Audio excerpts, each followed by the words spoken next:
नमस्कार, मैं हूं सौम्या और डीएनए न्यूज़ में आपका स्वागत है।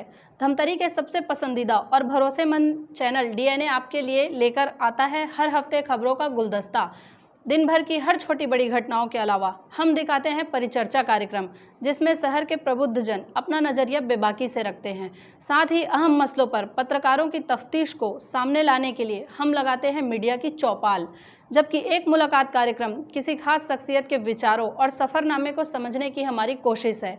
इसी तरह वार्ड परिक्रमा में डीएनए निगम के ग्राउंड जीरो की रियल तस्वीर से आप शहरवासियों को रूबरू कराता है। यानी डीएनए में खबरों का सिलसिला रोज चलते रहता है, एक एनालिसिस के साथ। आज हम लेकर आए खास घटनाओं पर हमारे जिला ब्यूरो की रिपोर्ट। शुक्रवार को भारतीय जनता पार्टी के नेतृत्व में धमतरी नगर निगम क्षेत्र के वार्ड वासियों ने पट्टे की मांग को लेकर एसडीएम कार्यालय पहुंचे और जमकर नारेबाजी की। साथ ही ज्ञापन सौंपते हुए पट्टा प्रदान कर आवास योजना का लाभ दिलाने और संपत्ति कर हाफ करने की मांग की गई। दरअसल नगर निगम क्षेत्र में बहुत से ऐसे परिवार हैं जिनका अब तक पट्टा नहीं बन पाया है, जिसके कारण उन्हें शासन की योजनाओं से वंचित होना पड़ रहा है। इन्हीं समस्याओं को लेकर भारतीय जनता पार्टी के नेतृत्व में धमतरी जिले के विभिन्न वार्डों से लोग बड़ी संख्या में एसडीएम कार्यालय पहुंचे, जहां पर सरकार के खिलाफ जमकर नारेबाजी की गई। भारतीय जनता पार्टी के जिला अध्यक्ष शशि पवार ने कहा कि नगर निगम चुनाव के अवसर पर तत्कालीन प्रभारी मंत्री कवासी लखमा तथा कांग्रेस नेताओं के द्वारा वार्डों में जाकर पट्टा वितरण की घोषणा की गई थी, जो कि अभी तक अप्राप्त है, जिसके कारण हितग्राही को प्रधानमंत्री आवास निर्माण का अवसर नहीं मिल पा रहा है। दूसरी ओर आवास योजना का लाभ प्राप्त बीपीएल परिवारों से संपत्ति कर के नाम से मनमाने तरीके से टैक्स वसूली किया जा रहा है।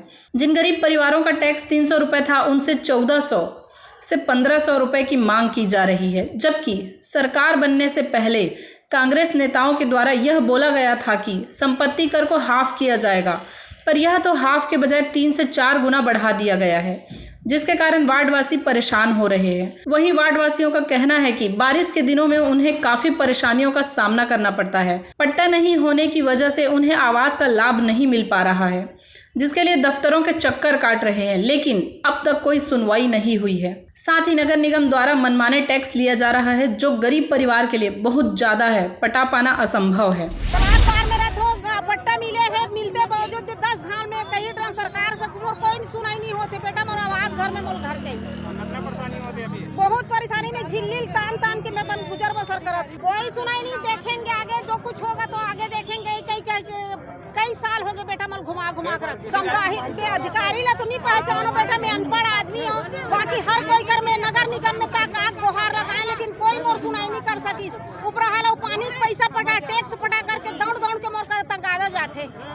मैं कहाँ गरीब आदमी जो मोर घरे ठिकाना नहीं है, मैं कहाँ से मैं ओकर पूर्ति कर सकूँ। आज की यह मांग हमेशा की तरह जो ये झूठी और गूंगी बहरी सरकार है, भूपेश बघेल की सरकार, जो हर एक कदम कदम पर झूठ बोलती है और झूठ बोलकर पब्लिक को गुमराह करने का प्रयास करती है। निगम चुनाव में इनके प्रभारी मंत्री के द्वारा, धमतरी जिला के प्रभारी मंत्री कवासी लखमा के द्वारा विभिन्न वार्डों में जाकर वहां पर कहा गया था कि हम 1 हफ्ते के अंदर हम पट्टा का वितरण करेंगे, जिनको पट्टा नहीं मिला है उनका पट्टा देंगे। आज 2 साल करीब होने जा रहे हैं, अभी तक न पट्टा की न इन लोग पट्टा दे रहे हैं, न कुछ भी दे रहे हैं। तो उसी की मांग को लेकर जब हम कमिश्नर साहब के पास गए तो कमिश्नर साहब ने जवाब दिया कि एसडीएम साहब जानेंगे, नजूल के अधिकारी जानेंगे। तो हमको ये समझ नहीं आता कि क्या निगम के द्वारा वोट मांगा गया है कि हम पट्टा देंगे, जबकि इसका जवाब जो हमको संतुष्ट करना चाहिए कमिश्नर के द्वारा, महापौर के द्वारा, इनके द्वारा ऐसा गैर जवाबदाराना जवाब दिया जाता है। और जब हम आके एसडीएम साहब से मिलते हैं तो इनको भी कोई जानकारी नहीं है, ये बोलते हैं नजूल के अधिकारी जानेंगे। तो मुझे एक चीज़ समझ नहीं आता कि इनकी सरकार जो टर्म्स कंडीशन अप्लाइड के आधार पर चलती है कि आप बिजली आधा करो, हम वो वोट दो, हम बिजली आधा करेंगे, बिजली हाफ कर देते हैं और 8% टैक्स बढ़ा देते हैं। शराब बड्डी बंद करने की बात करते हैं, शराब का शोरूम खोलते हैं, रेट बढ़ाते हैं। तो यह सरकार, जबकि इनके नैतिकता के आधार पर, इनके नैतिक रूप से देखा जाए तो इनकी सरकार जो टर्म्स कंडीशन वाली है, इनके मुख्यमंत्री भी 2.5 साल के टर्म्स कंडीशन में सरकार बनी थी। तो हर जगह शर्तें लागू वाली बात ये जो सरकार के द्वारा की जाती है, यहाँ लोकतंत्र है कि नहीं, ये चीज़ हम जानना चाहते हैं कि भूपेश और सोनिया गांधी के टर्म्स कंडीशन यहाँ अप्लाइड होते रहेंगे।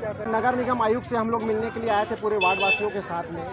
वार्ड की जनता त्रस्त हो चुकी है जो भूपेश सरकार वादा की थी कि हम निःशुल्क पट्टा वितरण करेंगे, आवास योजना का लाभ देंगे, आज कहीं भी 2.5 सालों में भूपेश की सरकार बनते 2.5 साल हो गए, 2.5 सालों में कहीं भी उन्होंने आवास योजना का लाभ नहीं दिलाया है।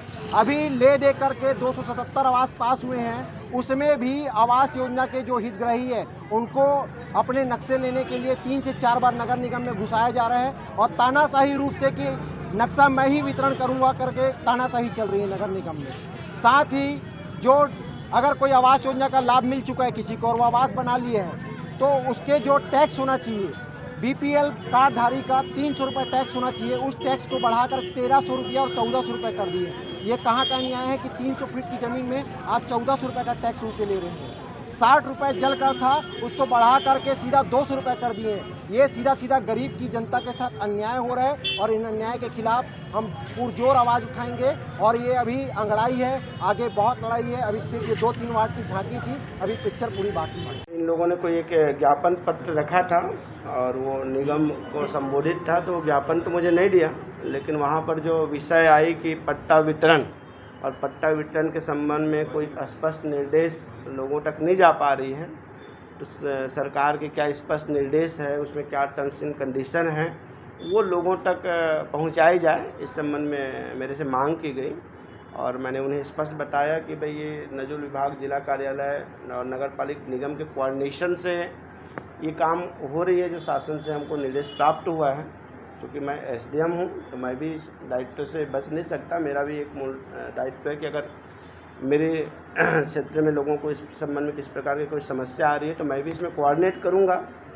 जैसे कि शासन ने एक निर्देश दिया हुआ था कि नगर पालिक निगम, नगर पालिक परिषद और नगर पंचायत में 19 नवंबर 2018 को निवासरत झुग्गी वासियों को जिनके पास आवास का स्थायी पट्टा नहीं है उनको स्थायी पट्टा दिया जाना।